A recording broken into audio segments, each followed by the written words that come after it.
Hello students, स्वागत है आपका आपके खुद के यूट्यूब चैनल विज्ञान बुद्धि में, जहां आज हम लोग कक्षा 10th के लिए विषय विज्ञान की कार्यपत्रक मतलब वर्कशीट नंबर 11 करने जा रहे हैं। और आज की डेट है 30 जुलाई 2021 और आज का टॉपिक है चुंबक के बारे में अधिक जानकारी। लास्ट क्लास से ही हमारे चुंबक के ऊपर चर्चा शुरू हो चुकी है, पर वीडियो को स्टार्ट करने से पहले जो स्टूडेंट्स इस चैनल पर नए हैं वो प्लीज चैनल को सब्सक्राइब कीजिए, वीडियो को लाइक कीजिए और शेयर कीजिए। चलो जी, चुंबक मतलब मैग्नेट। मैग्नेट की खोज, उसकी डिस्कवरी कैसे हुई? जो प्राचीन यूनानी थे उन्होंने जो नेचुरल चुंबक था, जो अपने आप जो हमें प्रकृति में मिलता है, उसे प्राकृतिक चुंबक बोलते हैं। और उस प्राकृतिक चुंबक का नाम था मैग्नेटाइट। था नहीं मतलब नाम है मैग्नेटाइट। ये मैग्नेटाइट, ये आपको चट्टान दिख रही है आपको इस फिगर में, इस पिक्चर में, तो ये एक पत्थर का चट्टान थी, मतलब एक चट्टान थी, पत्थर की चट्टान थी। तो इस चट्टान पर उनको क्या मिला? मैग्नेटाइट मिला, चुंबकीय प्रभाव वाला एक पत्थर मिला और उसने उसका नाम दिया मैग्नेटाइट। क्लियर हो गया? ये नेचुरल चुंबक था। इस नेचुरल चुंबक में एक जादुई आकर्षण था जिसे हम चुंबकत्व बोलते हैं। चुंबकत्व मतलब उसका मैग्नेटिज्म, मैग्नेट का मैग्नेटिज्म या चुंबक का चुंबकत्व, चिपकाने की जो उस पे गुण है वो चुंबकत्व कहलाते हैं।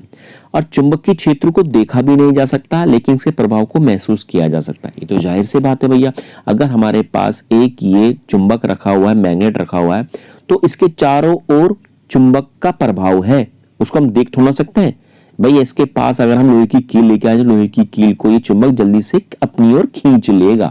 क्लियर हो गया? पर है ना, पर उस प्रभाव को हम महसूस कर सकते हैं, पर उसे हम देख नहीं सकते हैं। तो जो मैग्नेटाइट है, जो प्राकृतिक चुंबक है, वो एक चट्टान है, एक प्राकृतिक चुंबक है जो आयरन से भरपूर होता है, आयरन से बना हुआ होता है जी। क्लियर हो गया?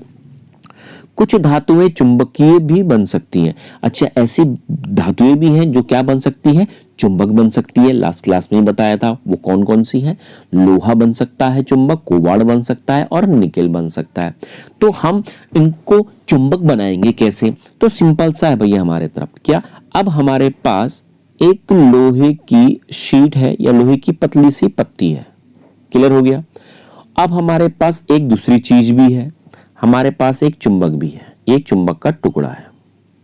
अब हम क्या चाहते हैं कि हम लोग इस लोहे की पत्ती को चुंबक बनाना है। तो हम क्या करेंगे? इस चुंबक को इस पर घिसेंगे। इस पर क्या करेंगे? घिसेंगे। अब कैसे घिसेंगे? देखो, एक ही डायरेक्शन में इसको पकड़ा और इसको एक डायरेक्शन में घिसेंगे, फिर ऊपर उठाएंगे, फिर दोबारा से इसको घिसेंगे, फिर ऊपर उठाएंगे, फिर इसको दोबारा से घिसेंगे। क्लियर हो गया? अब ऐसा नहीं करना है कि एक बार ऐसे घिसा, फिर यूं घिसा, फिर यूं घिसा, फिर यूं घिसा, फिर ऐसे घिसा, ऐसे नहीं। खाली एक ही तरफ घिसना है, फिर ऊपर उठा के ले जाना है, फिर दोबारा घिसना है, फिर ऊपर उठा के ले आना है। ऐसे हम बार बार करते रहेंगे तो जो ये हमारा लोहे की पत्ती थी अपने आप ही क्या बन जाएगा? चुंबक बन जाएगा। क्लियर हो गया? अच्छा जी, और इसी लोहे को चुंबक बनाना है तो इसी प्रक्रिया को हम क्या बोलते हैं? चुंबकीयकरण कहते हैं। क्लियर हो गया? तो किसी गैर चुंबकीय पदार्थ को या धातु को चुंबक बनाने की प्रक्रिया चुंबकीयकरण कहलाती है। आगे चलते हैं। विद्युत और चुंबकत्व। इलेक्ट्रॉनों के प्रवाह को विद्युत कहते हैं। जैसे ही एक इलेक्ट्रॉन एक तार से गुजरते हैं तो वो एक चुंबकीय क्षेत्र बनाते हैं। क्लियर हो गया? वैज्ञानिकों का मानना है कि चुंबकत्व और बिजली एक ही बल का हिस्सा है, इसे चुंबकीय विद्युत चुंबकीय बल कहते हैं। अच्छा जी, कैसे पहले समझ लेते हैं, बिना समझे तो समझ में आएगा नहीं। अगर हमारे पास ये एक वायर है, इलेक्ट्रिक वायर है, ये क्या है? इलेक्ट्रिक वायर है। जब इलेक्ट्रिक वायर में जब बिजली जाती है तो वो इलेक्ट्रॉनों के चलने से ही जाती है। एक्चुअल में इलेक्ट्रॉन इसमें बहते हैं। इलेक्ट्रॉन क्या होता है? इसमें बहते हैं। ये इलेक्ट्रॉन, छोटे छोटे से बहुत इलेक्ट्रॉन जो हमें दिखाई नहीं देते हैं, वो इलेक्ट्रॉन इसमें बहते रहते हैं। तो इन्हीं तार में इलेक्ट्रॉन बह रहे हैं, बिजली क्या हो रही है? गुजर रही है, बिजली पास हो रही है। फिर इन्हीं इलेक्ट्रॉनों के चलने से इनमें क्या आता है? Electric current. क्या आता है इनमें? विद्युतीय चुंबकीय प्रभाव आता है। ये इसके चारों ओर क्या आ रहा है? ये देखो चारों ओर, ये चारों ओर, ये चारों ओर, ये चारों ओर क्या आ रहा है? चुंबकीय क्षेत्र आ रहा है। मतलब यहां पर अगर कोई चीज हमने रख दी ना तो वो इसकी अपनी ओर क्या करेगी, अट्रैक्ट करेगी। तो जब भी कोई बिजली का तार जा रहा हो और उसमें इलेक्ट्रिसिटी बह रही हो तो वहां पर अगर लोहे की चीज होगी तो उस लोहे की चीज को अपनी ओर क्या कर लेगी, अट्रैक्ट कर लेगी। क्लियर हो गया।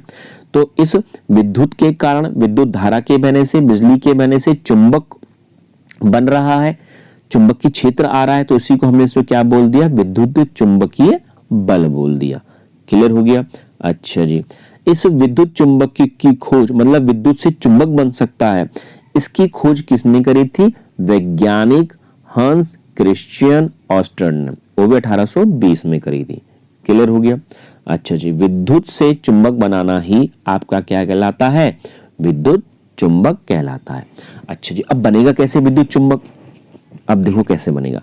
ये हमारे पास एक वायर है, ये वायर है, लंबी सी वायर है, लंबी वायर होती है, पर इसको हमने क्या कर दिया, इसको हमने यूं घुमा दिया, जैसे स्प्रिंग होती है ना, यूं घुमा दिया। देखो ये कुल कितने फेरे आए, 1 2 और 3 फेरे आए ना आए।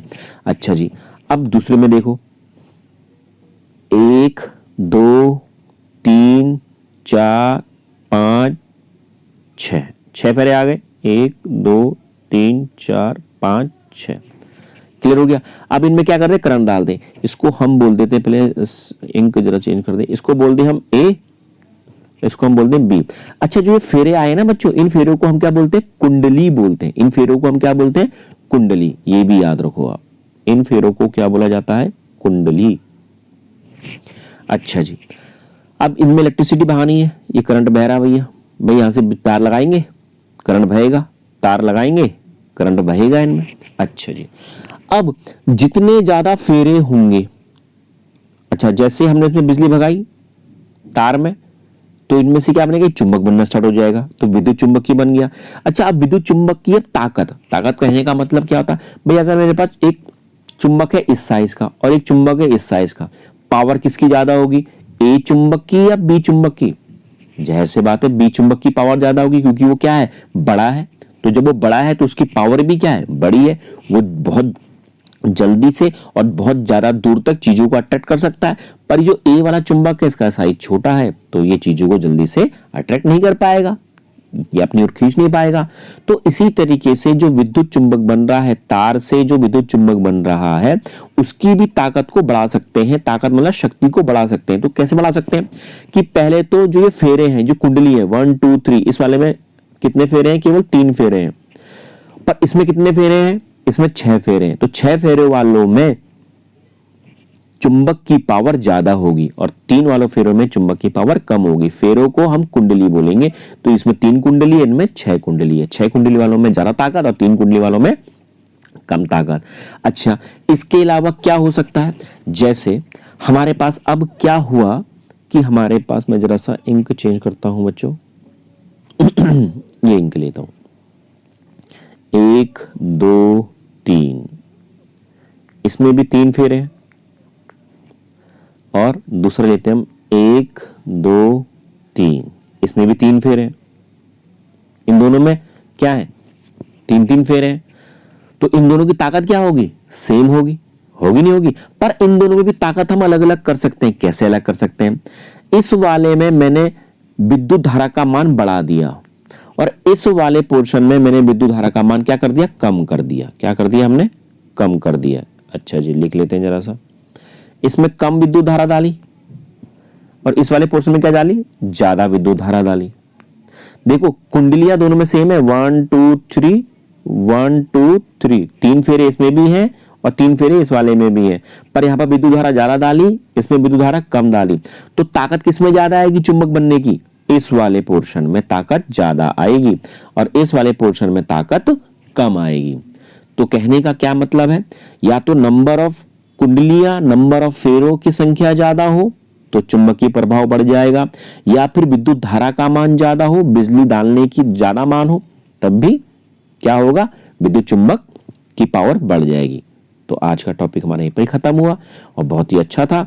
हमने आपको जो बताया यहां पर, विद्युत चुंबक की शक्ति भिन्न हो सकती है, जो चुंबकीय की शक्ति होती है वो विद्युत धारा की मात्रा या तार को कुंडलित करने की संख्याओं पर निर्भर करती है। उदाहरण के लिए कबाड़ खानों में कारों को उठाने के लिए शक्तिशाली विद्युत चुंबकों का प्रयोग किया जाता है। ये देखो भैया, कबाड़ खाना वाला ये है, ये विद्युत चुंबक है, तो इसमें फेरों की संख्या बहुत ज्यादा होगी, बहुत ज्यादा फेरों की संख्या होगी, और इसमें विद्युत धारा का मान भी बहुत ज्यादा डाला गया होगा, तभी तो इतनी चीजों को उठा देता है। तो आपको ये क्वेश्चन समझ में जरूर आना चाहिए बच्चों। कौन सा वाला क्वेश्चन? ये वाला कि विद्युत कहां पर कि विद्युत चुंबक क्या होते हैं और इसकी शक्ति को कैसे बदला जा सकता है। फिफ्थ क्वेश्चन बहुत इंपॉर्टेंट है। अच्छा जी बच्चों, बाकी 5 क्वेश्चन यहाँ दिए हुए,